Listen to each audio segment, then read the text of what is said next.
Chief information commissioner ఎవరైతే ఉంటారో so వారు ఏమన్నారు అంటే ఈ బీసీసీఐ అనేటువంటిది పబ్లిక్ అథారిటీ కాదు, కాబట్టి దీనికి సంబంధించినటువంటి ఇన్ఫర్మేషన్ని మేము ఆర్టీఐ ద్వారా ఇవ్వలేము అనేటువంటి అంశాన్ని స్పష్టం చేశారు. ఇంకొక అంశం ఏమన్నారంటే ఈ బీసీసీఐ అంటే like board of control for cricket in India అనేటువంటిది ఏదైతే ఉందో సో ఇది తమిళనాడు సొసైటీస్ రిజిస్ట్రేషన్ యాక్ట్ ద్వారా ఏర్పాటైంది. ఇది ఒక ప్రైవేట్ అటానమస్ బాడీ అని వారు స్పష్టం చేయడం జరిగింది. సో కాబట్టి ఈ అంశాలు ఇక్కడ మన ఇంపార్టెంట్ అంశం. రైట్ టు ఇన్ఫర్మేషన్ యాక్ట్ ఏ సంవత్సరంలో తీసుకొచ్చారు? 2005లో తీసుకొచ్చారు. క్లియర్. అంటే రైట్ టు ఇన్ఫర్మేషన్ యాక్ట్ ద్వారా ఇన్ఫర్మేషన్ని మనం పొందాలి అంటే ఎవరి దగ్గర నుంచి పొందవచ్చు?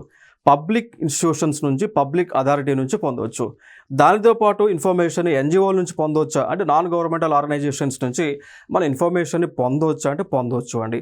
ఒకవేళ అవి గనక స్టేట్ గవర్నమెంట్, సెంట్రల్ గవర్నమెంట్ ఫండ్స్తో రన్ అవుతూ ఉంటే ఆ ఇన్ఫర్మేషన్ మనం పొందవచ్చు.